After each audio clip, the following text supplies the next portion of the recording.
ਰਾਗ ਬਿਲਾਵਲ ਵਿੱਚ ਸ਼ਬਦ ਹੈ ਭਗਤ ਕਬੀਰ ਦੀ ਬਾਣੀ ਹੈ। ਕੋ ਹਰ ਸਮਾਨ ਨਹੀਂ ਰਾਜਾ, ਇਹ ਭੂਪਤ ਸਭ ਦਿਵਸ ਚਾਰ ਕੇ, ਝੂਠੇ ਕਰਤ ਦਿਵਾਜਾ, ਤੇਰੋ ਜਨ ਹੋਏ ਸੋਈ ਕਤ ਡੋਲੇ, तीन पवन पर छाजा, हाथ पसार सके को जन को, बोल सके ना अंदाजा, चेत अचेत मूड मन मेरे, बाजे अनहद बाजा, कह कबीर संसा परम चुको, ध्रुव प्रहलाद निवाजा। भगत कबीर जी कह रहे हैं कि हरि दे बराबर कोई राजा नहीं है। ਜਿਹੜੇ ਦੁਨਿਆਵੀ ਰਾਜੇ ਨੇ ਇਹ 4 दिन ਦੇ ਰਾਜੇ ਨੇ ਔਰ ਇਹਨਾਂ ਦਾ ਰਾਜ ਵੀ ਝੂਠਾ ਹੈ, ਝੂਠੀ ਸ਼ਾਨਾਂ ਨੇ ਇਹਨਾਂ ਦੀਆਂ। ਮਹਾਰਾਜ ਕਹਿ ਰਹੇ ਨੇ ਕਿ ਤੇਰੋ ਜਨ ਹੋਏ ਸੋਈ ਕਤ ਡੋਲੇ, ਜੋ ਤੇਰਾ ਜਨ ਹੈ ਉਹ ਕਦੇ ਡੋਲਦਾ ਨਹੀਂ ਹੈ। ਤੀਨ ਪਵਨ ਪਰ ਛਾਜਾ, ਤੇਰਾ ਰਾਜ ਸਾਰੇ ਲੋਕਾਂ ਵਿੱਚ ਹੈ, ਸਾਰੀ ਸ੍ਰਿਸ਼ਟੀ ਵਿੱਚ ਹੈ, ਸਾਰੇ ਬ੍ਰਹਮੰਡਾਂ ਵਿੱਚ ਤੇਰਾ ਰਾਜ ਹੈ। ਹਾਥ ਪਸਾਰ ਸਕੇ ਕੋ ਜਨ ਕੋ, ਤੇਰਾ ਜਿਹੜਾ ਜਨ ਹੈ ਉਹਨੂੰ ਹੱਥ ਪਸਾਰਨ ਦੀ ਲੋੜ ਨਹੀਂ ਪੈਂਦੀ, ਉਹਨੂੰ ਬੋਲ ਸਕੇ ਨਾ ਅੰਦਾਜ਼ਾ, ਬਲਕਿ ਉਹਨੂੰ ਬੋਲਣ ਦੀ ਵੀ ਲੋੜ ਨਹੀਂ ਪੈਂਦੀ। ਨਾਲ ਫਿਰ ਕਹਿ ਰਹੇ ਨੇ ਆਪਣੇ ਮਨ ਨੂੰ, ਚੇਤ ਅਚੇਤ ਮੂੜ ਮਨ ਮੇਰੇ, ਬਾਜੇ ਅਨਹਦ ਬਾਜਾ, ਅਨਹਦ ਬਾਜੇ ਉਹਦੇ ਮਨ 'ਚ ਵੱਜਦੇ ਨੇ ਜਿਹੜਾ ਅਚੇਤ ਨੂੰ ਚੇਤਦਾ ਹੈ। ਭਗਤ ਕਬੀਰ ਕਹਿ ਰਹੇ ਨੇ ਕਿ ਮਨ ਦਾ ਸੰਸਾ, ਕਹਿ ਕਬੀਰ ਸੰਸਾ ਭਰਮ ਚੁੱਕੋ, ਮਨ ਦਾ ਸੰਸਾ, ਮਨ ਦਾ ਡਾਊਟ, ਮਨ ਦਾ ਭ੍ਰਮਣ, ਧਰੂ ਪ੍ਰਹਿਲਾਦ ਨਿਵਾਜਾ। ਜਸ ਧਰੂ ਔਰ ਪ੍ਰਹਿਲਾਦ ਵਰਗਿਆਂ ਨੂੰ ਉਹ ਨਿਵਾਜਦਾ ਹੈ, ਉਹਨਾਂ ਨੂੰ ਮਾਣ ਦਿੰਦਾ ਹੈ। ਔਰ ਮਨ ਦਾ ਭ੍ਰਮਣ ਤਾਂ ਮੁੱਕਦਾ ਜੇ ਅਸੀਂ ਵੀ ਉਹਨਾਂ ਦੀ ਵਰਗੀ ਕਮਾਈਆਂ ਵੱਲ ਤੁਰਦੇ ਹਾਂ। ਕੋ ਹਰ ਸਮਾਨ ਨਹੀਂ ਰਾਜਾ, ਰਾਜ ਦਾ ਸੰਕਲਪ ਦੁਨੀਆ ਵਿੱਚ ਚਿਰਾਂ ਜੁਗਾਂ ਤੋਂ ਹੈ। ਪੁਰਾਤਨ ਜ਼ਮਾਨੇ ਵਿੱਚ ਰਾਜੇ ਕੋਲ ਰਾਜ ਸੀਗਾ, ਉਹਦੇ ਕੋਲ ਛੋਟੇ ਰਾਜ ਹੁੰਦੇ ਸੀ ਹਿੰਦੁਸਤਾਨ 'ਚ। ਰਾਜ ਦਾ ਮਤਲਬ ਕੀ ਹੈ? ਜੇ ਮੈਂ ਰਾਜ ਕਰਨਾ ਚਾਹਵਾਂ, ਜਾਂ ਅਸੀਂ ਕਹਿੰਦੇ ਹਾਂ ਵੀ ਤੇਰਾ ਤੇ ਰਾਜ ਬਣਿਆ ਹੋਇਆ ਹੈ, ਉਸ ਤੋਂ ਭਾਵ ਕੀ ਹੈ? ਉਸ ਤੋਂ ਭਾਵ ਇਹ ਹੈ ਕਿ ਰਾਜਾ ਜੋ ਚਾਹੁੰਦਾ ਹੈ, ਉਹਦੇ ਕੋਲ ਵੈਲਥ ਹੈ, ਪੈਸਾ ਹੈ, ਪਾਵਰ ਹੈ, ਅਹੁਦਾ ਹੈ, ਇੱਜ਼ਤ ਹੈ, ਮਾਣ ਹੈ। ਇਹਨਾਂ ਚੀਜ਼ਾਂ ਤੋਂ ਕੀ ਮਿਲਦਾ ਹੈ? ਜਿਸ ਦਾ ਰਾਜ ਹੁੰਦਾ ਹੈ ਉਹ ਰਾਜ ਨੂੰ ਪਾਲਦਾ ਹੈ ਇਹ 3 ਚੀਜ਼ਾਂ ਵਾਸਤੇ। ਅਸੀਂ ਦੁਨੀਆ ਵਿੱਚ ਮੈਂ ਕਰਕੇ ਜਾਣੇ ਜਾਂਦੇ ਹਾਂ, ਮੈਂ ਕੌਣ ਹਾਂ। ਤੇ ਦੁਨੀਆ ਵਿੱਚ ਰਹਿਣ ਵਾਸਤੇ ਇੱਕ ਹੈ ਮੈਂ ਦੀ ਆਇਡੈਂਟੀਟੀ ਬੜੀ ਜ਼ਰੂਰੀ ਹੋ ਜਾਂਦੀ ਹੈ। ਅਸੀਂ ਕਿਸੇ ਨਵੇਂ ਨੂੰ ਮਿਲਦੇ ਹਾਂ, ਉਹ ਕਹਿੰਦਾ ਜੀ ਆਪ ਦਾ ਕੀ ਨਾਂ ਹੈ, ਆਪ ਕੀ ਕਰਦੇ ਹੋ, ਆਪ ਕਿੱਥੇ ਰਹਿੰਦੇ ਹੋ, ਆਪ ਦੇ ਕਿਤਨੇ ਬੱਚੇ ਹੈ। ਇਹ ਉਹ ਤੁਹਾਡੀ ਔਰ ਆਪਣੀ ਆਇਡੈਂਟੀਟੀ ਸਮਝਣਾ ਚਾਹੁੰਦਾ ਹੈ। ਅਸੀਂ ਵੀ ਉਸੇ ਭਾਵ ਵਿੱਚ ਆਪਣੀ ਆਇਡੈਂਟੀਟੀ ਦੇ ਵਿੱਚ ਖਲੋ ਕੇ ਆਪਣੇ ਬਾਰੇ ਦੱਸਦੇ ਹਾਂ। ਔਰ ਇਹ ਦੱਸਣ ਦੇ ਵਿੱਚ ਜਾਂ ਸਾਨੂੰ ਛੋਟਾਪਨ ਮਹਿਸੂਸ ਹੋ ਸਕਦਾ ਹੈ, ਜਾਂ ਸਾਨੂੰ ਮਾਣ ਮਹਿਸੂਸ ਹੋ ਸਕਦਾ ਹੈ, ਜਾਂ ਮੈਨੂੰ ਇੱਕ ਨਿਊਟਰੈਲਿਟੀ ਮਹਿਸੂਸ ਹੋ ਸਕਦੀ ਹੈ। ਡਿਪੈਂਡ ਕਰਦਾ ਕਿ ਮੇਰੀ ਆਪਣੇ ਬਾਰੇ ਸੈਲਫ ਅਸਟੀਮ ਕਹਿੰਦੇ ਨੇ ਇਸਨੂੰ, ਮੇਰੇ ਆਪਣੇ ਬਾਰੇ ਕੀ, ਮੈਂ ਆਪਣੇ ਬਾਰੇ ਕੀ ਸੋਚਦਾ। ਬਾਅਦ ਦਫਾ ਇਹ ਹੋ ਜਾਂਦਾ ਹੈ ਹਾਲਾਤਾਂ ਵਿੱਚ ਕਿ ਇਨਸਾਨ ਆਪਣੇ ਆਪ ਨੂੰ ਬਹੁਤ ਛੋਟਾ ਸਮਝਣ ਲੱਗ ਪੈਂਦਾ ਹੈ। ਇਵੇਂ ਨਹੀਂ ਜਿਵੇਂ ਗੁਰੂ ਸਾਹਿਬ ਨੇ ਸਮਝਾਇਆ ਕਿ ਨੀਵਾਂ ਹੋ ਕੇ ਰਹਿ, ਉਵੇਂ ਨਹੀਂ, ਉਹ ਅਸਲ ਵਿੱਚ ਹੀ ਆਪਣੇ ਆਪ ਨੂੰ ਛੋਟਾ ਸਮਝਣ ਲੱਗ ਪੈਂਦਾ ਕਿ ਮੇਰੀ ਕੈਪੇਬਿਲਿਟੀ ਨਹੀਂ ਹੈ। ਔਰ ਇਹ ਹਾਲਾਤ ਕਰਦੇ ਨੇ ਸਾਡੇ ਨਾਲ। ਬਾਹਰਲੇ ਐਕਸਟਰਨਲ ਇਨਵਾਇਰਮੈਂਟ ਸਾਨੂੰ ਡਿਫਾਈਨ ਕਰਨ ਦੀ ਕੋਸ਼ਿਸ਼ ਕਰਦਾ ਹੈ, ਅਸੀਂ ਉਹਨੂੰ ਰੈਜ਼ਿਸਟ ਕਰੀਏ ਜਾਂ ਨਾ ਕਰੀਏ, ਸਾਡੀ ਚੋਇਸ ਹੁੰਦੀ ਹੈ। ਉਸ ਦੇ ਆਧਾਰ ਤੇ ਫਿਰ ਸਾਡਾ ਜੀਵਨ ਉਸ ਤਰ੍ਹਾਂ ਬੈਠ ਜਾਂਦਾ ਹੈ। ਜਿਵੇਂ ਜਾਨਵਰਾਂ ਵਿੱਚ ਵੀ ਇਸ ਤਰ੍ਹਾਂ ਹੀ ਚੱਲਦਾ ਹੈ।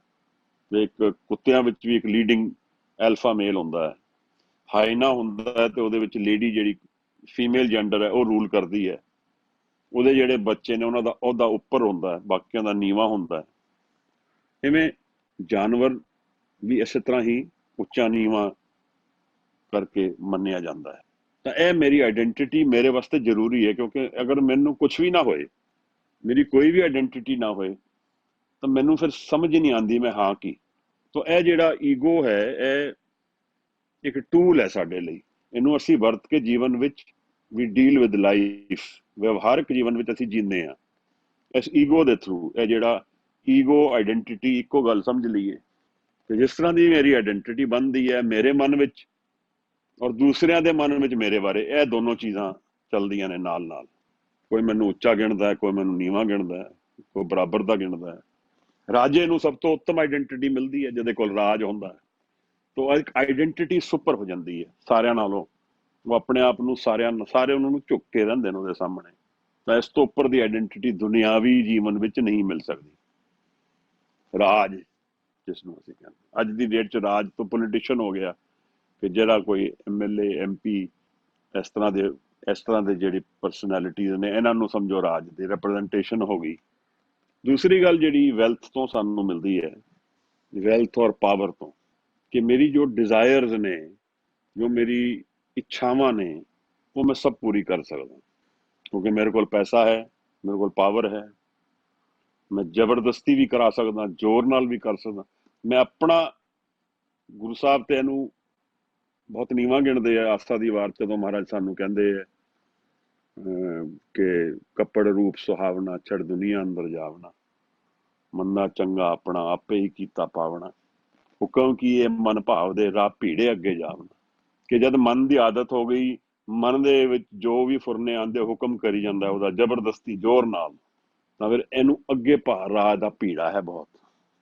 ਨੰਗਾ ਦੋਜਕ ਚਾਲਿਆ ਤਾਂ ਦਿਸੇ ਖੜਾ ਡਰਾਵਣਾ, ਅੱਗੇ ਮੌਤ ਰੂਪੀ ਕਾਲ ਸਾਹਮਣੇ ਖੜਾ ਹੈ, ਡਰਾਏਗਾ। ਹੁਣ ਇਹੋ ਜਿਹੇ ਲੋਕਾਂ ਨੂੰ ਡਰ ਲੱਗੇਗਾ ਜ਼ਿਆਦਾ।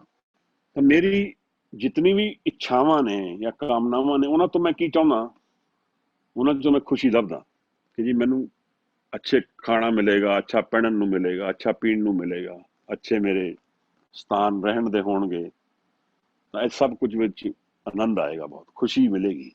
ਤਾਂ ਮੈਂ ਆਪਣੀ ਪਰਸਿਊਟ ਆਫ ਹੈਪੀਨੈਸ ਦੇ ਵਿੱਚ ਲੱਗ ਸਕਦਾ ਕਿਉਂਕਿ ਰਾਜ ਹੈ ਮੇਰੇ ਕੋਲ।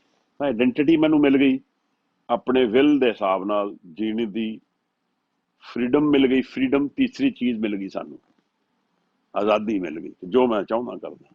ਰਾਜ ਦਾ ਜਿਹੜਾ ਸੰਕਲਪ ਹੈ ਉਹਨਾਂ ਵਿੱਚ ਇਹ ਤਿੰਨ ਚੀਜ਼ਾਂ ਵਿਰਾਜਮਾਨ ਨੇ, ਮੇਰੀ ਆਇਡੈਂਟੀਟੀ, ਮੇਰੀ ਇੱਛਾਵਾਂ ਦੀ ਪਰਿਪੂਰਨਤਾ, ਖੁਸ਼ੀ ਦਾ, ਸੁੱਖ ਦੀ ਭਾਲ ਦੀ ਗਾਰੰਟੀ ਕਿ ਸੁੱਖ ਮਿਲੇਗਾ, ਔਰ ਤੀਸਰੀ ਚੀਜ਼ ਵੀ ਮੈਨੂੰ ਆਜ਼ਾਦੀ ਮਿਲੇਗੀ, ਜੋ ਮੈਨੂੰ ਜੀ ਕਰੇਗਾ, ਜੋ ਮੈਂ ਜਿਵੇਂ ਚਾਹਾਂਗਾ ਉਵੇਂ ਕਰ ਲਵਾਂਗਾ।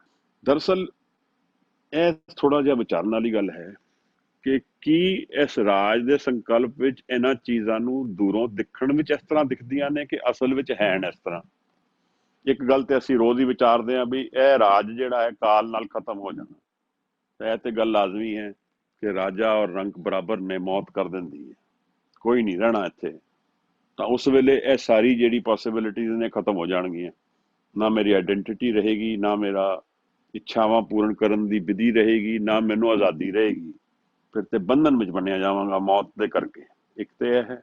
ਦੂਸਰਾ, ਰਾਜ ਦੇ ਸੰਕਲਪ ਵਿੱਚ ਇੱਕ ਇਸ਼ੂ ਇਹ ਬਣਦਾ ਹੈ ਕਿ ਰਾਜ ਨੂੰ ਮੇਨਟੇਨ ਕਰਨ ਵਾਸਤੇ ਵੀ ਸ਼ਕਤੀ ਚਾਹੀਦੀ ਹੈ। ਇਹ ਰਾਜ ਵਿਦਆਊਟ ਐਫਰਟ ਨਹੀਂ ਹੈ, ਔਰ ਜਿਤਨਾ ਵੱਡਾ ਰਾਜ ਹੋਏਗਾ ਬਾਅਦ ਦਫਾ ਉਤਨਾ ਕੰਪਲਿਕੇਟਡ ਹੋਏਗਾ, ਉਤਨੇ ਉਹਦੇ ਵਿੱਚ, ਕਿਉਂਕਿ ਉਸ ਚੀਜ਼ ਦੀ ਕਾਮਨਾ ਹੋਰ ਕਈ ਲੋਕ ਕਰਦੇ ਆ, ਇਸ ਕਰਕੇ ਪ੍ਰੈਸ਼ਰ ਜ਼ਿਆਦਾ ਹੋਣਗੇ।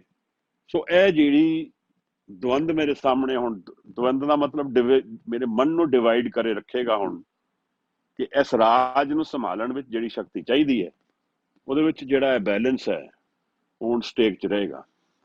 ਜੇ ਸ਼ਕਤੀ ਮੇਰੀ ਪੂਰੀ ਹੀ ਇਹਨੂੰ ਸੰਭਾਲਣ 'ਚ ਨਿਕਲ ਗਈ ਤਾਂ ਫਿਰ ਇਹ ਤਿੰਨਾਂ 'ਚੋਂ ਕੁਝ ਵੀ ਨਹੀਂ ਲੱਭਣਾ ਮੈਨੂੰ। ਬਹੁਤ ਬੇਚੈਨ ਮਨ ਦੇ ਵਿੱਚ ਅਗਰ ਕੋਈ ਹੋਏਗਾ ਵੀ ਤੇ ਉਹ ਕੀ ਇੱਛਾ ਕਰੇਗਾ, ਕੀ ਪੂਰੀ ਕਰੇਗਾ, ਉਹ ਹਾਫ ਹਾਰਟਿਡਲੀ ਹੀ ਰਾਜ ਕਰੇਗਾ।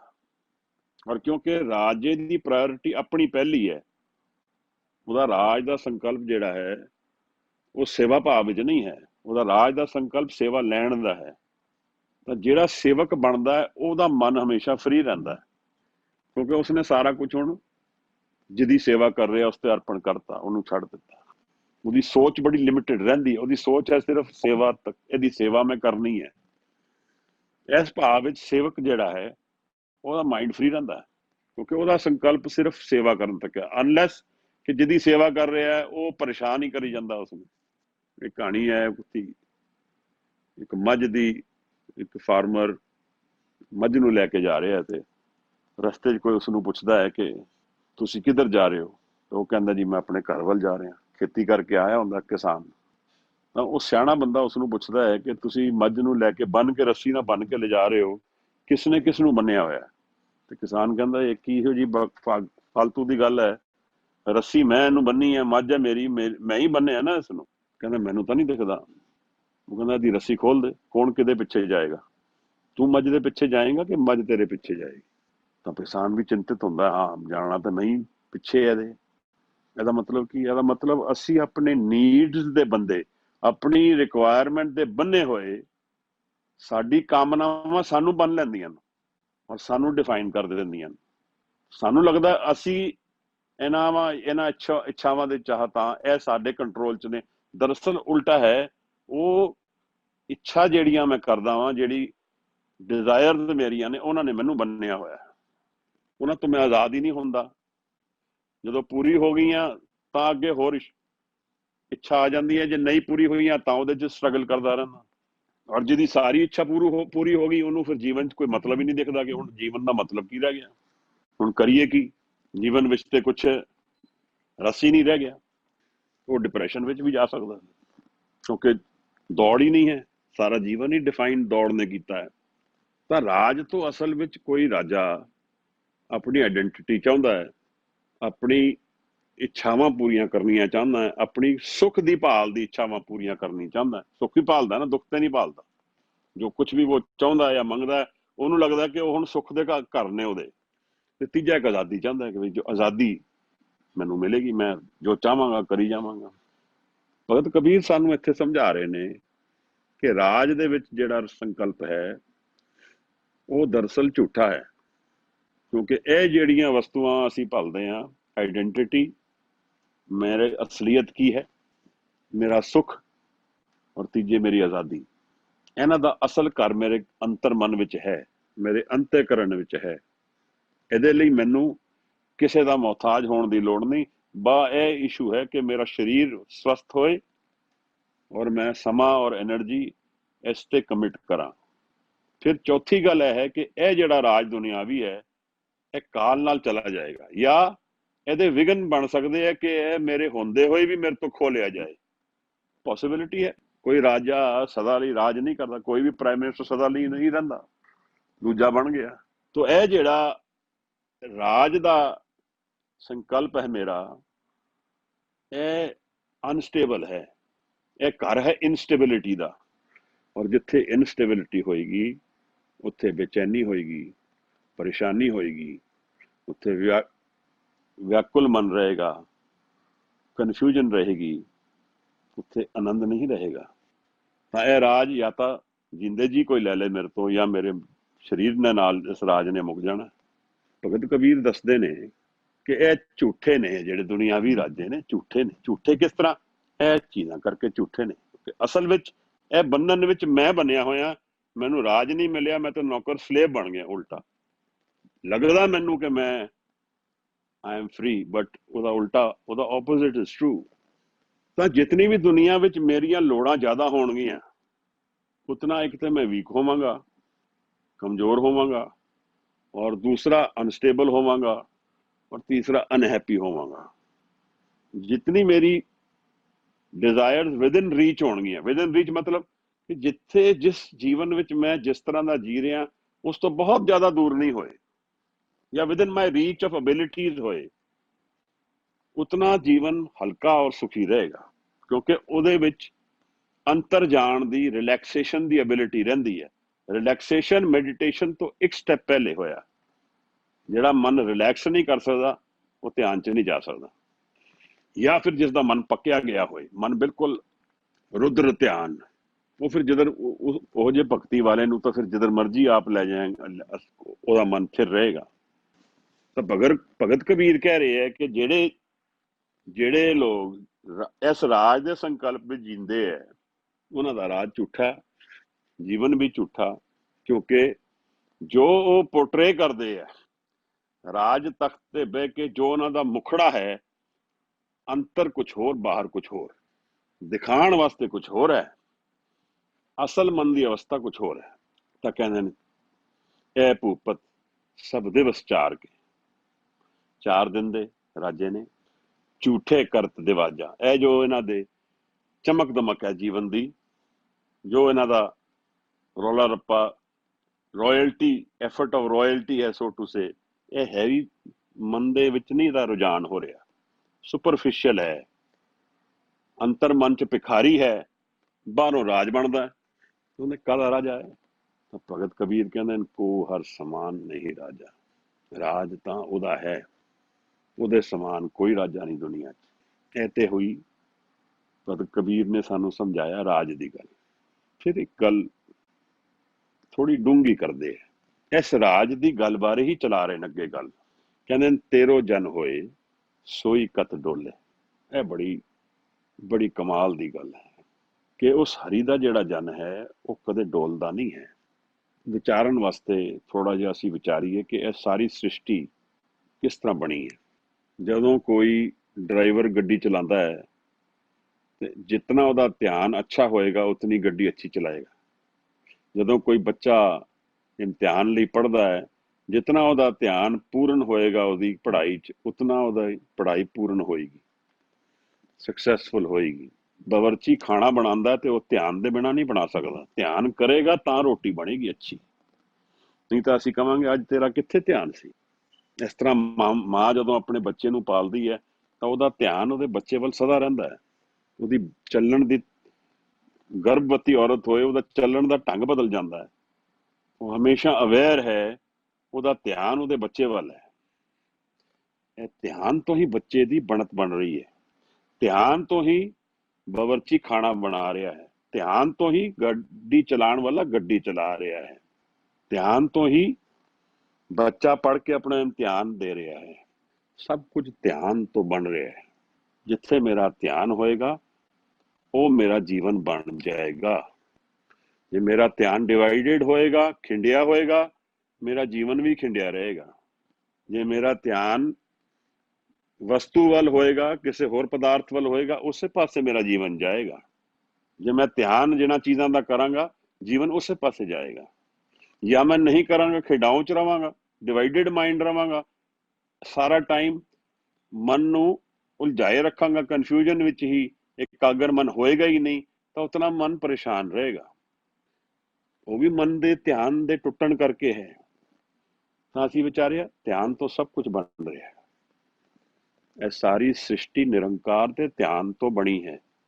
ਉਹ ਇਸ ਪੂਰੀ ਸ੍ਰਿਸ਼ਟੀ ਵਿੱਚ ਧਿਆਨ ਰੂਪ ਵਿੱਚ, ਖਲਕ ਵਿੱਚ, ਖਾਲਕ ਜਿਹੜਾ ਹੈ ਆਪਣੀ ਖਲਕ ਵਿੱਚ ਸਮਾਇਆ ਹੋਇਆ ਆਪਣੇ ਧਿਆਨ ਦੇ ਜ਼ਰੀਏ। ਇਸ ਕਰਕੇ ਜਦੋਂ ਆਪ ਉਹਦਾ ਸ਼ਬਦ ਰੂਪੀ ਧਿਆਨ ਕਰਾਂਗੇ ਤਾਂ ਇੱਕ ਮਨ ਉਹਦੇ ਨਾਲ ਹੋ ਜਾਏਗਾ। ਸਮਝ ਰਹੇ ਆਪ? ਮੈਂ ਜਦੋਂ ਨਹੀਂ ਰਵਾਂਗਾ ਧਿਆਨ ਵਿੱਚ ਤਾਂ ਉਹੀ ਹੈ, ਉਹਦਾ ਧਿਆਨ ਹਾਜ਼ਰ ਹੋ ਗਿਆ ਜੀਵਨ ਵਿੱਚ, ਤਾਂ ਮੇਰਾ ਅਸਲ ਮਨ ਦੀ ਸਥਿਤੀ ਜਿਹੜੀ ਹੈ ਉਹ ਧਿਆਨਸਤ ਹੈ, ਆਪਣੇ ਆਪ ਵਿੱਚ ਪਰਿਪੂਰਨ ਹੈ, ਬਿਲਕੁਲ ਫੋਕਸਡ ਮਾਈਂਡ ਹੈ। ਫੋਕਸਡ ਮਾਈਂਡ ਦਾ ਮਤਲਬ ਹਾਰਮਨੀ ਹੈ, एनर्जी है, पूरी एनर्जी है, और फिर वो आनंद विच समाया होया है। ये समझ लीए एक फुल है, ਉਹਦੀ ਪੰਖੜੀਆਂ ਜਿਹੜੀਆਂ ਨੇ ਉਹ ਧਿਆਨ ਨਾਲ ਬਣੀਆਂ ਨੇ, ਉਹਦੇ ਅੰਦਰ ਜਿਹੜੇ ਸਟਿਗਮੈਟਾ ਹੈ ਉਹ ਆਨੰਦ ਰੂਪੀ ਉਹਦੇ ਵਿੱਚ ਵਿਆਪਕ ਹੈ। ਇਸ ਕਰਕੇ ਜਿਤਨਾ ਅਸੀਂ ਧਿਆਨ ਵਿੱਚ ਜੀਵਨ ਜੀਵਾਂਗੇ ਉਤਨਾ ਨਿਰੰਕਾਰ ਹਾਜ਼ਰ ਰਹੇਗਾ। ਤਾਂ ਅਸੀਂ ਇੱਕ ਪ੍ਰਸ਼ਨ ਪੁੱਛੀਏ ਕਿ ਗੁਰੂ ਕਿੱਥੇ ਹੈ? ਸਿੱਖ ਦੀ ਆਰਾਧਨਾ ਵਿੱਚ ਗੁਰੂ ਹੈ। ਜਿਤਨਾ ਗਹਿਨ ਆਰਾਧਨਾ ਸਿੱਖ ਗੁਰੂ ਦੀ ਕਰੇਗਾ ਉਤਨਾ ਗੁਰੂ ਹਾਜ਼ਰ ਹੈ, ਕਿਉਂਕਿ ਗੁਰੂ ਵੀ ਸ੍ਰਿਸ਼ਟੀ ਵਿੱਚ ਸਮਾਇਆ ਹੋਇਆ, ਬਸ ਬੈਠਣ ਦੀ ਦੇਰ ਹੈ। ਦੁਨੀਆ ਨਾਲੋਂ ਧਿਆਨ ਨੂੰ ਤੋੜਨ ਦੀ ਲੋੜ ਹੈ, ਆਪਣੇ ਅੰਤਰ ਵਿੱਚ ਧਿਆਨ ਕਰਨ ਦੀ ਲੋੜ ਹੈ। ਜੁੜ ਗਿਆ। ਜੇ ਕਿਸੇ ਨੇ ਗੁਰੂ ਗੋਬਿੰਦ ਸਿੰਘ ਸਾਹਿਬ ਨੂੰ ਹਾਜ਼ਰ ਨਾਜ਼ਰ ਜਾਣਨਾ, ਉਹਨਾਂ ਦਾ ਧਿਆਨ ਕਰਕੇ ਅੰਤਰਮੁਖੀ ਹੋਣ। ਸਾਨੂੰ ਬਜ਼ੁਰਗ ਸਮਝਾਉਂਦੇ ਸੀ ਕਿ ਉਹ ਹਾਜ਼ਰ ਹਨ। ਬਹੁਤ ਜ਼ਰੂਰੀ ਚੀਜ਼ ਹੈ ਜੀਵਨ ਦੀ। ਇਹਨੂੰ ਅੱਜ ਕੱਲ ਦੀ ਦੁਨੀਆ ਮਾਈਂਡਫੁਲਨੈਸ ਕਹਿਣਾ ਸ਼ੁਰੂ ਹੋ ਗਈ। ਇੱਕ ਦੂਜੀ ਗੱਲ ਸਮਝਣੀ ਜ਼ਰੂਰੀ ਹੈ ਕਿ natural state of being, natural state ਮੇਰੇ ਮਨ ਦੀ ਧਿਆਨ ਅਸਤ ਹੈ। ਜੋ ਕੁਝ ਮੈਂ ਕਰ ਰਿਹਾ ਜੀਵਨ ਵਿੱਚ ਉਸ ਧਿਆਨ ਨੂੰ ਤੋੜਨ ਲਈ ਐਫਰਟ ਕਰ ਰਿਹਾ। ਸਮਝਣਾ ਗੱਲ ਨੂੰ ਆਪ। ਮੈਂ ਜਗ੍ਹਾ ਜਗ੍ਹਾ ਚੀਜ਼ਾਂ ਵਿੱਚ ਧਿਆਨ ਲਗਾ ਰਿਹਾ, ਜਾਂ ਤੇ ਮੈਂ ਪੂਰਾ ਧਿਆਨ ਇੱਕੋ ਚੀਜ਼ ਤੇ ਲਗਾਵਾਂ, ਫਿਰ ਮੇਰਾ ਧਿਆਨ ਨਹੀਂ ਖਿੰਡੇਗਾ। ਜਿਵੇਂ ਇੱਕ ਬੀਮ ਆਫ ਲਾਈਟ ਟਾਰਚ ਤੋਂ ਆਂਦੀ ਹੋਏ, ਜਿੱਥੇ ਜਿੱਥੇ ਤੁਸੀਂ ਟਾਰਚ ਮਾਰਦੇ ਹੋ ਹਨੇਰੇ 'ਚ, ਉੱਥੇ ਤੁਹਾਨੂੰ ਗਿਆਨ ਹੋ ਜਾਂਦਾ ਕੀ ਹੈਗਾ। ਇਸ ਤਰ੍ਹਾਂ ਧਿਆਨ ਇੱਕ ਟਾਰਚ ਦੀ ਤਰ੍ਹਾਂ ਸਾਨੂੰ ਗਿਆਨ ਦੇ ਦਿੰਦਾ ਹੈ। ਅਸੀਂ ਜਿਸ ਦਾ ਧਿਆਨ ਕਰੀਏ, ਜਿਹਦੇ ਕੋਲ ਇਹ ਵਿਧੀਆਂ ਹੋਣ, ਤਾਂ ਮੈਂ ਧਿਆਨ ਨਾਲ ਇੱਕ ਕਿਤਾਬ ਪੜ੍ਹਾਂ ਤਾਂ ਉਹ ਕਿਤਾਬ ਮੇਰੇ ਅੰਤਰ ਵਿੱਚ ਉਤਰ ਜਾਏਗੀ। ਮੈਂ ਧਿਆਨ ਨਾਲ ਇੱਕ ਗੀਤ ਗਾਵਾਂ, ਉਹ ਗੀਤ ਦਾ ਰੂਪ ਹੋ ਜਾਏਗਾ। ਮੈਂ ਧਿਆਨ ਨਾਲ ਕੁਝ ਕਾਰਜ ਕਰਾਂ ਗਹਿਨ ਧਿਆਨ ਨਾਲ, ਤੇ ਸਮਾਂ ਖਤਮ ਹੋ ਜਾਏਗਾ, ਸਮਾਂ ਨਹੀਂ ਰਹੇਗਾ। ਤਾਂ ਅਸੀਂ ਪੁਰਾਤਨ ਸਮਿਆਂ ਦੀਆਂ ਕਹਾਣੀਆਂ ਸੁਣਦੇ ਸੀ ਕਿ ਰਿਸ਼ੀ ਮੁਨੀ ਬੈਠੇ ਸੀ, ਅਪਸਰਾ ਆਈ, ਉਸਨੇ ਉਹਦਾ ਧਿਆਨ ਤੋੜ ਦਿੱਤਾ। ਬਹੁਤ ਦਫਾ ਦੁਨੀਆ ਵਿੱਚ ਇਹ ਲੋਕ ਕਰਦੇ ਹੈ ਕਿ ਲੋਕ ਤੁਹਾਡਾ ਧਿਆਨ ਤੋੜਦੇ ਹੈ, ਅਨਕੌਂਸ਼ੀਅਸਲੀ, ਸਬਕੌਂਸ਼ੀਅਸਲੀ, ਅਨਨੋਇੰਗਲੀ, ਨਾ ਤੁਹਾਨੂੰ ਪਤਾ ਨਾ ਉਹਨਾਂ ਨੂੰ ਪਤਾ। ਉਹ ਤੁਹਾਡਾ ਧਿਆਨ ਉਸ ਚੀਜ਼ ਤੋਂ ਤੋੜਦੇ ਆ ਜਿਹੜਾ ਤੁਸੀਂ ਜਿੱਥੇ ਧਿਆਨ ਕਰ ਰਹੇ ਹੋ ਜਾਂਦਾ ਦੁਨੀਆ ਵਿੱਚ। ਕਾਲ ਨੂੰ ਫਤਿਹ ਕਰਨਾ ਹੈ ਪੂਰਨ ਰੂਪ ਵਿੱਚ, ਜੋ ਧਿਆਨ ਵਿੱਚ ਹੋ ਜਾਏ, ਉਹਦੇ ਲਈ ਨਾ ਸਰੀਰ ਰਹੇਗਾ ਨਾ ਕਾਲ ਰਹੇਗਾ, ਕਿਉਂਕਿ ਇਸ ਧਿਆਨ ਦੇ ਜ਼ਰੀਏ ਹੀ ਮਨ ਸਰੀਰ ਵਿੱਚ ਸਮਾਇਆ ਹੋਇਆ ਹੈ। ਤਾਂ ਹੁਣ ਆਪ ਦੇਖੋ ਕਿ ਜਿਹੜੇ ਗੁਰਸਿੱਖ ਗੁਰ ਪਿਆਰੇ, ਜਿਵੇਂ ਅਸੀਂ ਕੱਲ ਭਾਈ ਮਤੀ ਦਾਸ ਦੇ ਦਰਸ਼ਨ ਕਰਦੇ ਹਾਂ, ਗੁਰੂ ਤੇਗ ਬਹਾਦਰ ਸਾਹਿਬ ਦੇ ਚਰਨਾਂ ਵਿੱਚ ਅਸੀਂ ਬਿਰਾਜਮਾਨ ਹੁੰਦੇ ਹਾਂ, ਉਹਨਾਂ ਦੇ ਚਰਨਾਂ 'ਚ ਸੀਸ ਲਗਾਉਂਦੇ ਹਾਂ, ਤਾਂ ਇਹ ਖੇਡ ਇਹਨਾਂ ਲੋਕਾਂ ਦੀ ਹੈ ਕਿ ਸਰੀਰ ਤੋਂ ਪਰੇ ਹੋ ਕੇ ਵੀ ਹਾਜ਼ਰ ਨੇ। ਜਿਹੜੀ ਗੱਲ ਅਸੀਂ ਸਿੱਖਾਂ ਦੀ ਸੁਣਦੇ ਹਾਂ ਕਿ ਕੋਈ ਬੰਦ ਕਟਾਰੇ, ਕਿਵੇਂ ਕੋਈ ਕਟਾ ਲਏਗਾ? ਕਿ ਉਹਨਾਂ ਕੋਲ ਐਬਿਲਿਟੀ ਹੈ ਕਿ ਧਿਆਨ ਕਰਕੇ ਆਪਣੇ ਮਨ ਨੂੰ ਇਕਾਗਰ ਕਰ ਲੈਣ। ਔਰ ਆਇਆ ਕਿੱਥੋਂ ਹੈ? ਸ਼ਬਦ ਅਭਿਆਸ ਤੋਂ ਆਇਆ ਹੈ, ਕੀਰਤਨ ਅਭਿਆਸ ਤੋਂ ਆਇਆ, ਮਨ ਲੀਨ ਕਰਨ ਤੋਂ ਆਇਆ, ਪ੍ਰੇਮ ਤੋਂ ਆਇਆ। ਨਾਲ ਪ੍ਰੇਮ ਵੀ ਹੈ, ਪ੍ਰੇਮ ਫਾਊਂਡੇਸ਼ਨ ਹੈ ਸਾਰੀ। ਨਹੀਂ ਤਾਂ ਇਹ ਧਿਆਨ ਨਰਕ ਵੀ ਲਿਜਾ ਸਕਦਾ ਹੈ, ਕਿਉਂਕਿ ਧਿਆਨ ਐਨਰਜੀ ਹੈ, ਉਹਨੂੰ ਅਸੀਂ ਜਿੱਥੇ ਚੈਨਲਾਈਜ਼ ਕਰਾਂਗੇ ਉੱਥੇ ਫਲੋ ਕਰਦੇ ਰਹਾਂਗੇ। ਕਾਲ ਨੂੰ ਖਤਮ ਕਰਨਾ ਹੋਏ, ਮਨ ਇਕਾਗਰ ਹੋ ਜਾਏ ਪੂਰਨ ਰੂਪ ਵਿੱਚ, ਕਾਲ ਖਤਮ ਹੋ ਜਾਏ। ਆਪ ਨੂੰ ਕਦੇ ਕੁਝ ਵੀ ਆਪਨੇ ਕਾਰਜ ਕੀਤਾ ਹੋਏ ਜਿਹਦੇ 'ਚ ਪੂਰੀ ਤਰ੍ਹਾਂ ਲੀਨ ਹੋ ਗਏ ਹੋ, ਆਪ ਕਹੋਗੇ ਮੈਨੂੰ ਤਾਂ ਪਤਾ ਨਹੀਂ ਆਪ ਤੁਸੀਂ ਕਦੋਂ ਆਏ ਸੀ, ਮੇਰਾ ਤਾਂ ਧਿਆਨ ਕਿਧਰੇ ਹੋਰ ਸੀ। ਉਹ ਬਹੁਤ ਗਹਿਨ ਪਿਕਚਰ ਹੋਏ, ਟੀਵੀ ਦੇਖ ਰਹੇ ਹੋ, ਮੂਵੀ, ਸਮਾਂ ਕਿਵੇਂ ਲੰਘ ਗਿਆ? ਕਿਉਂਕਿ ਧਿਆਨ ਪੂਰਾ ਉਸਨੇ ਆਪਣੇ ਵੱਲ ਕਰ ਦਿੱਤਾ, ਸਮਾਂ ਖਤਮ ਹੋ ਗਿਆ, ਰਹਿ ਗਿਆ, ਖਲੋ ਗਿਆ।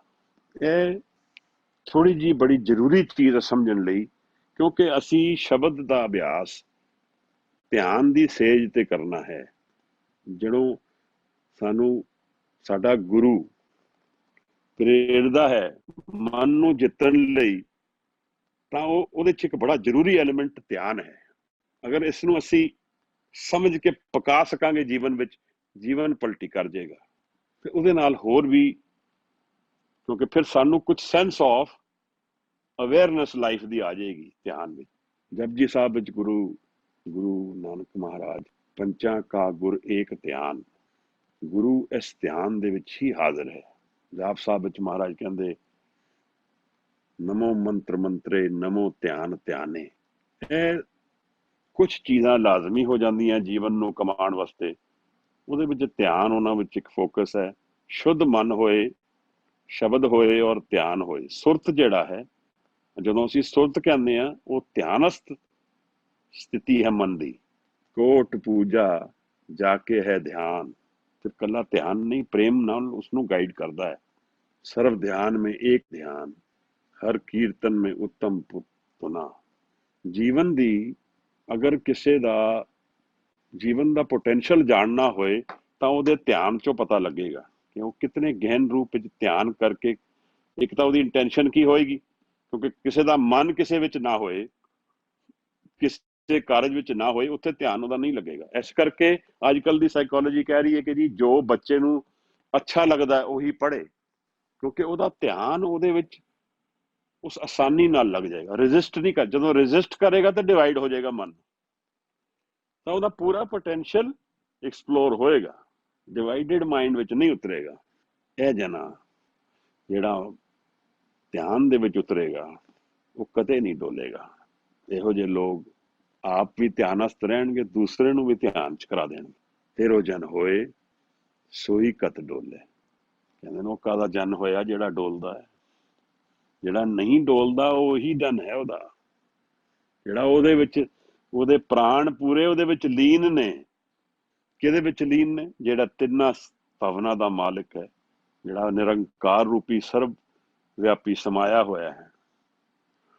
ਤਾਂ ਅੰਤਰ ਧਿਆਨ ਹੋ ਕੇ ਜਦ ਧਿਆਨਸਤ ਬੈਠਦਾ ਹੈ ਤੇ ਉਹ ਸਰਬ ਨਾਲ ਜੁੜ ਜਾਂਦਾ ਹੈ, ਕਿਉਂਕਿ ਸਭ ਜਗ੍ਹਾ ਦੇ ਵਿੱਚ, ਸਭ ਸ੍ਰਿਸ਼ਟੀ ਵਿੱਚ ਧਿਆਨ ਰੂਪੀ ਨਿਰੰਕਾਰ ਸਮਾਇਆ ਹੋਇਆ ਹੈ। ਔਰ ਇਹ ਜਿਹੜਾ ਅੰਤਰ ਮਨ ਹੈ ਜਿਹਦੇ ਚ ਮੇਰੇ ਫੁਰਨੇ ਖਤਮ ਹੋ ਜਾਂਦੇ ਹੈ, ਕੇਵਲ ਮੈਂ ਧਿਆਨਸਤ ਰੂਪ ਵਿੱਚ ਬੈਠਦਾ ਹਾਂ, ਇਹ ਨਿਰੰਕਾਰ ਦਾ ਰੂਪ ਹੈ, ਆਨੰਦ ਦਾ ਰੂਪ ਹੈ। ਨਾਲ ਮੈਂ ਤੁਹਾਨੂੰ ਇਹ ਵੀ ਕਿਹਾ, ਪ੍ਰੇਮ ਨਾਲ ਹੋਏ, ਨਿਰੰਕਾਰ ਨਾਲ। ਅਗਰ ਦੁਨਿਆਵੀ ਪ੍ਰੇਮ ਕੋਈ ਹੋਏਗਾ ਤੇ ਫਿਰ ਉਸ ਪਾਸੇ ਟੁਰ ਜਾਏਗਾ ਮਨ, ਫਿਰ ਉਹ ਖੁੰਡਾਓ ਚ ਪੈਣ ਵਾਲਾ, ਫਿਰ ਉਹ ਦੂਸਰੇ ਰਾਜ ਨੂੰ ਲੱਭਦਾ। ਉੱਥੇ maybe he has the right vehicle but the wrong direction। ਸਮਝੋ ਨਾ ਕਿਵੇਂ ਕਿ ਬਈ ਮੇਰੇ ਕੋਲ ਧਿਆਨ ਤਾਂ ਹੈ ਬਟ ਮੈਂ ਉਹਨੂੰ ਉੱਥੇ ਲਿਜਾ ਰਿਹਾ ਜਿੱਥੇ ਮੈਨੂੰ ਕਾਮਨਾ ਕਰਕੇ ਹੁਣ ਭਟਕਣ ਰਹੇਗੀ, ਤਾਂ ਮੇਰਾ ਮਨ ਅਨਸਟੇਬਲ ਰਹੇਗਾ, ਕਿਉਂਕਿ ਨੇਚਰ ਆਫ ਡਿਜ਼ਾਇਰ ਹੀ ਉਹ ਕਰ ਦਿੰਦੀ ਹੈ ਮੇਰਾ ਹਾਲ। ਜਦ ਮੈਂ ਫੁਰਨਿਆਂ ਰਹਿਤ ਹੋਵਾਂਗਾ ਤਾਂ ਹੀ ਮੈਂ ਪੂਰਨ ਇਕਾਗਰ ਹੋਵਾਂਗਾ। ਤਾਂ ਫਿਰ ਕਹਿੰਦੇ ਨੇ ਕਿ ਅਨਹਦ ਵਾਜਣਗੇ ਵਾਜੇ, ਉਹ ਅਗਲੀ ਲਾਈਨ ਵਿੱਚ ਆਏਗਾ, ਪਰ ਉਹਦੇ ਨਾਲ ਲਿੰਕ ਹੈ ਇਹਦਾ। ਨਾਲ ਉਹ ਇਹ ਕਹਿ ਰਹੇ ਨੇ ਕਿ ਜਿਹੜਾ ਧਿਆਨਸਥ ਹੋ ਗਿਆ, ਧਿਆਨ ਵਿੱਚ ਇਕਾਗਰ ਕਰਕੇ ਸਥਿਰ ਹੋ ਗਿਆ। ਇੱਕੋ ਇੱਕ ਆਰਕਮੀਡੀਜ਼ ਸਾਇੰਟਿਸਟ ਹੋਇਆ, ਉਸਨੇ ਬੜੀ ਪਿਆਰੀ ਗੱਲ ਕੀਤੀ ਹੈ। ਉਹ ਕਹਿੰਦਾ ਮੈਨੂੰ ਇੱਕ ਪੁਆਇੰਟ ਦੇ ਦੇ, ਇੱਕ ਪੁਆਇੰਟ, ਸਟੇਬਲ ਪੁਆਇੰਟ ਦੇ ਦੇ, ਮੈਂ ਸਾਰੀ ਸ੍ਰਿਸ਼ਟੀ ਨੂੰ ਘੁਮਾ ਦਿਆਂਗਾ, ਉਸ ਤੇ ਦੁਨੀਆ ਨੂੰ। ਇੱਕ ਪੁਆਇੰਟ, ਇੱਕ ਸਟੇਬਲ ਪੁਆਇੰਟ। ਇਹਦਾ ਮਤਲਬ ਕੀ ਹੈ ਕਿ ਅਗਰ ਇੱਕ ਸਟੇਬਲ ਪੁਆਇੰਟ ਮਿਲ ਗਿਆ, ਧਰਤੀ ਉਸ ਦੇ ਉੱਪਰ ਰੱਖ ਕੇ ਘੁਮਾ ਸਕਦੇ ਹਾਂ ਅਸੀਂ। ਤਾਂ ਮਨ ਦਾ ਸਟੇਬਲ ਪੁਆਇੰਟ ਕੀ ਹੈ? ਧਿਆਨਸਤ ਮਨ, ਸਟੇਟ ਆਫ ਬੀਇੰਗ ਬੋਲਦੇ ਹਨ ਅੰਗਰੇਜ਼ੀ ਚ। ਇਹਨੂੰ ਕਹਿੰਦੇ ਡੂਇੰਗ ਤੋਂ ਹਟਾਤਾ, ਫੁਰਨੇ ਹਟ ਗਏ, ਇਹ ਹੁਣ ਆਪਣੇ ਆਪ ਵਿੱਚ ਸਥਿਤ ਹੋ ਗਿਆ, ਬੀਇੰਗ। ਅਸੀਂ ਇੱਕ ਸ਼ਬਦ ਵਿਚਾਰਿਆ ਸੀ ਕੁਝ ਦਿਨ ਪਹਿਲਾਂ, ਥਿਰ ਘਰ ਬੈਸੋ ਹਰ ਜਨ ਪਿਆਰੇ। ਇਸ ਧਿਆਨ ਦਾ ਉਹਦੇ ਨਾਲ ਰਿਲੇਸ਼ਨ ਹੈ, ਕਿਉਂਕਿ ਜਦੋਂ ਮਨ ਥਿਰ ਹੋ ਜਾਂਦਾ ਹੈ, ਮਨ ਧਿਆਨਸਤ ਹੋ ਜਾਂਦਾ ਹੈ, ਮਨ ਇਕਾਗਰ ਹੋ ਜਾਂਦਾ ਹੈ, ਤਾਂ ਸਾਰੀ ਸ੍ਰਿਸ਼ਟੀ ਉਸ ਵੱਲ ਅਟਰੈਕਟ ਹੁੰਦੀ ਹੈ। ਸਾਰੀ ਸ੍ਰਿਸ਼ਟੀ ਉਸ ਹਾਰਮਨੀ ਵਿੱਚ ਰਹਿ ਜਾਂਦੀ ਹੈ ਜਿਹਦੇ ਵਿੱਚ ਮਨ ਹਾਰਮਨੀ ਚ ਹੈਗਾ, ਉਹਦੇ ਨਾਲ ਕਨੈਕਟਡ ਹੈ। ਫਿਰ ਹੁਣ ਕਨੈਕਟਡ ਤਾਂ ਵੈਸੇ ਵੀ ਹੈ, ਪਰ ਉਹ ਕਨੈਕਸ਼ਨ ਅੰਦਰੋਂ ਅਹੰਕਾਰ ਕਰਕੇ ਟੁੱਟਿਆ ਹੋਇਆ, ਮਨ ਦੀ ਇਨਸਟੇਬਿਲਿਟੀਜ਼ ਕਰਕੇ ਟੁੱਟਿਆ ਹੋਇਆ, ਮੇਰੇ ਤੋਂ ਪਰਦਾ ਹੈ। ਤਾਂ ਇਹ ਜਦੋਂ ਅਸੀਂ ਜੀਵਨ ਵਿੱਚ ਕਈ ਵਾਰ ਪੁੱਛਦੇ ਹਾਂ ਕਿ ਬਹੁਤ ਪ੍ਰੋਬਲਮਸ ਆ ਰਹੀ ਹੈ, ਤਾਂ ਇਹ ਮਨ ਨੂੰ ਸਥਿਰ ਕਰਨ ਨਾਲ nature comes to our help. ਇਹੀ ਗੱਲ ਮਹਾਰਾਜ ਸਾਨੂੰ ਉਸ ਸ਼ਬਦ ਵਿੱਚ ਕਹਿ ਰਹੇ ਹੈ, ਥਿਰ ਘਰ ਬੈਸੋ ਹਰ ਜਨ ਪਿਆਰੇ, ਸਤਿਗੁਰ ਤੁਮਰੇ ਕਾਜ ਸਵਾਰੇ। ਕਿਉਂ ਕਰਦੇ? ਕਿਉਂਕਿ ਅਬਿਲਿਟੀ ਹੁਣ ਸਾਡਾ ਮਨ ਔਰ ਨਿਰੰਕਾਰ ਦਾ ਮਨ ਫਰਕ ਨਹੀਂ ਰਹਿ ਗਿਆ, ਇੱਕੋ ਹੋ ਗਿਆ। ਤਾਂ ਅਗਰ ਕਿਧਰੇ ਪੇਨ ਹੋ ਰਹੀ ਹੋਏਗੀ, ਉਹ ਫਿਰ ਉਸ ਨੂੰ ਹੀਲ ਕਰੇਗਾ। ਹੁਣ ਉਹਦਾ ਕਾਰਜ ਹੋ ਗਿਆ, ਸਾਡਾ ਨਹੀਂ ਰਹਿ ਗਿਆ। ਸਾਡਾ ਕੰਮ ਥਿਰ ਕਰਕੇ ਹਾਜ਼ਰ ਹੋਣਾ ਹੈ।